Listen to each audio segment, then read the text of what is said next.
Olá pessoal, o professor Paulo Mendes trazendo aqui mais um conteúdo, né, inicial aí do estudo do direito.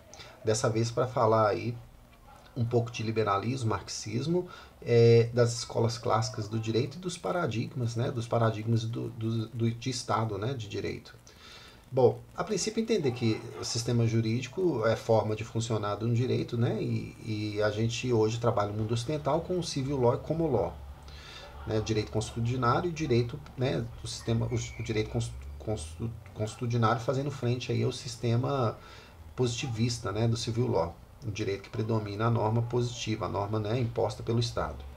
Mas quando a gente fala de liberalismo versus marxismo, a gente está falando de ideias, né, que surgiram em séculos passados.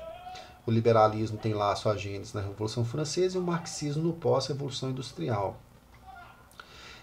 O liberalismo defende Estado mínimo, defende intervenção estatal mínima, consequentemente, liberdade, né, de produção, liberdade de propriedade. Então, assim, a liberdade é o grande princípio relacionado ali ao liberalismo. Por sua vez, o marxismo ele defende uma emancipação da sociedade, né, a luta de proletariado ali após a Revolução Industrial e todos os abusos, todas as dificuldades, né, toda a falta e carência de direitos, né, ali previsto para os empregados, né, para os proletariados.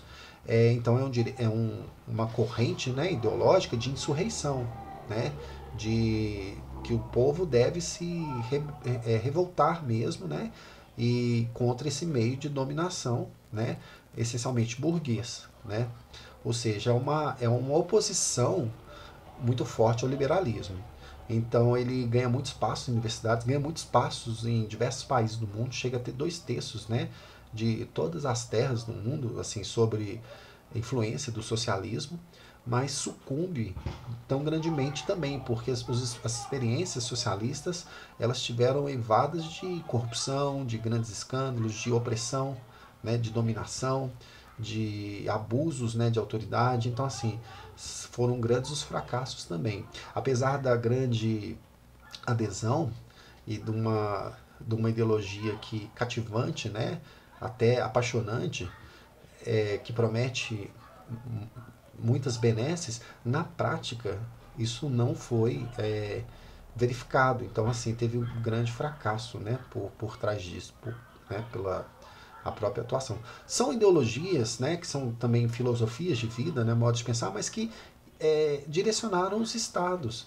Na Guerra Fria isso dividiu o mundo. Né? A Guerra Fria, polarizada pelos Estados Unidos e União das Repúblicas Socialistas Soviéticas, dividiu o mundo entre capitalismo e socialismo. Então, assim, o Estado passa a funcionar de acordo com essas ideologias. E se o Estado funciona de acordo com essas ideologias, o ordenamento jurídico dos Estados também se adequa a essas ideologias. Então, assim, isso foi muito forte. Hoje a gente não estuda isso, apesar de ter resquícios disso, né, em vários países, vários estados, a gente não mais se preocupa, não se detém tanto tempo com isso, porque hoje o capitalismo ele é realmente assim inquestionável, né? Ele é assim a forma, né, mais comum à Terra, então assim não tem muito espaço essa discussão mais entre sistema jurídico, né, capitalista ou socialista. Então a gente fala, por exemplo, da questão de origem, tem lá a Gênesis nas ideias de Karl Marx e Frederick Engels, né, ali como é, dando continuidade nas suas obras, né, após a morte de Karl Marx.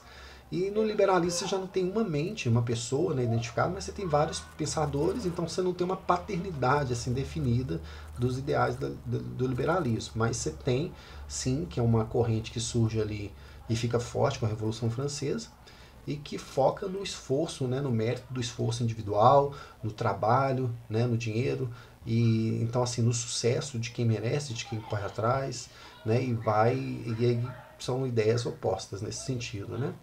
Mas que tem assim grande respaldo ao longo da história no poder judiciário e no Estado como um todo. Então, ao longo da história, a gente vai estudar três, né, a doutrina traz para a gente principalmente três paradigmas de direito. Né? O primeiro é o Estado liberal, baseado principalmente no liberalismo, então você vai ter uma legalidade estrita.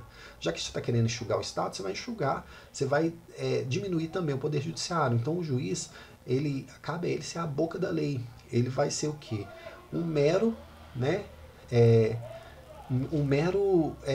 relator, né, um mero informante do que a lei fala. Assim, é como se dissesse para vocês que nesse momento de Estado liberal, o Poder Judiciário fica limitado a esclarecer a lei no caso concreto. Ou seja, é uma atuação muito limitada, é difícil para a gente imaginar isso hoje, porque a gente está no outro paradigma de Estado.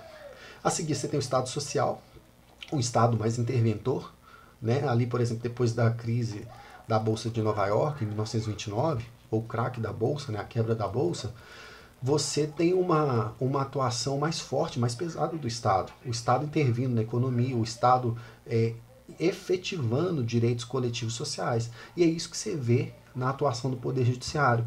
Preocupado em quê? Em aplicar e materializar, né, direitos coletivos sociais. Essas mudanças são trazidas nas constituições, etc. Ou seja, grandes avanços, né?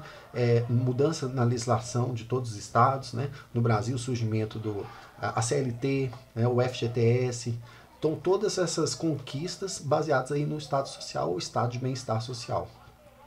E depois disso, o Estado Social Democrático, momento que a gente ainda está, que traz o que? A oitiva de grupos minoritários, né? A legitimação dessas minorias.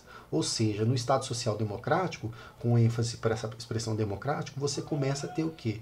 A inserção no ordenamento jurídico dessas pautas, esse pluralismo jurídico, né? Esse multiculturalismo trazido para dentro do direito. Bom, são paradigmas de direito, são formas de pensar o direito, formas do Estado, né, entender, né, e trabalhar com as pessoas e conceder, consequentemente, direitos às pessoas, mas que são contextuais com o momento econômico, né, com o momento político do que o mundo passa. Então, isso aqui é muito que uma revisão histórica também desses períodos, porque está muito associado à economia e política e tem, claro, né, interferência, né, ou até consequência no mundo jurídico. Quando a gente vai já pensar nas escolas clássicas, a gente já vai agora trabalhar com a questão do justnaturalismo versus justpositivismo. Positivismo foi uma corrente, né, baseada lá em ordem e progresso, que está na nossa bandeira do Brasil. Mas o justpositivismo foi a parte jurídica influenciada pelo positivismo, que defende o quê?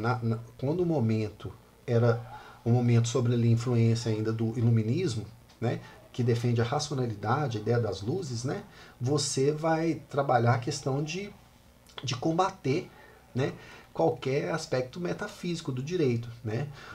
A fundamentação, então, do direito natural, enquanto um direito que nasce com o homem, um direito que vem antes do homem, que vem antes do Estado, um direito assim que é absoluto, indiscutível, que não pode abrir mão, isso fica meio assim, meio refutado pelos ideais racionalistas do justpositivismo.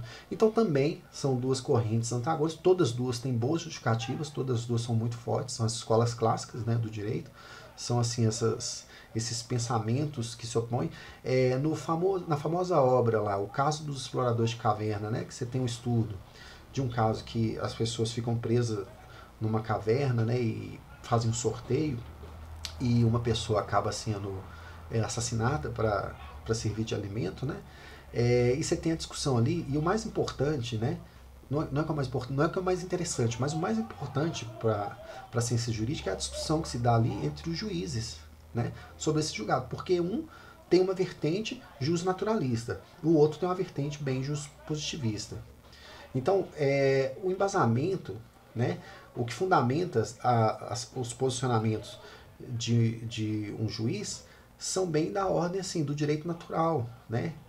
Ou seja, tenta um afastamento de regras que são postas ali pelo Estado, porque naquele momento na caverna eles estariam fora do Estado, eles estariam fora do alcance das regras do Estado. Já para o positivista, isso não faz sentido, você segue mais de forma mais restrita, né, a aplicação da norma e tem menos espaço para essas interpretações ou essas argumentações assim mais ideológicas. Então assim, todas as duas correntes são muito fortes, geralmente direitos humanos, né, estão relacionados à dignidade da pessoa humana e traz um conjunto de direitos que são exatamente absolutos, são direitos naturais, direitos que independente do Estado ter reconhecido ou não, que às vezes o Estado não teve tempo, né, ou não teve competência para isso, são direitos que surgem com a pessoa, né, que são assim direitos que não dependem de reconhecimento ou autorização estatal. Já para os justos positivistas não faz sentido. O direito ele é um construto empírico-cultural. É aquele esquema de testei aqui, deu certo, eu vou replicar ali. Ou seja, é muito científico. Hans Kelsen tenta criar a teoria pura do direito, afastando variáveis que, naquele momento, né, da discussão do que é ciência ou não é, ele tenta trazer o direito enquanto ciência, afastando exatamente variáveis que são mais instáveis, são mutáveis, como os aspectos éticos, morais, né? Aspectos são mais mutáveis, religião. Ele tenta afastar isso tudo para tornar o quê? Uma teoria pura do direito. Então o direito positivista ele é uma construção humana, mas uma construção racional, né, testada empiricamente, né, cheia de ordens, né, e regras, né, e afastando moral e a questão da pessoalidade. Então é um direito mais, ou seja, todas as duas escolas são muito interessantes, todas as duas contribuem muito, dependendo do lado que a gente está no exercício da profissão jurídica, né, a gente vai preferir agarrar mais aos ideais de uma ou de outra, ok? Bom, espero ter contribuído aí para essa discussão aí sobre justnaturalismo, justpositivismo, bem como os paradigmas de Estado aí, e até a próxima videoaula. Abraço.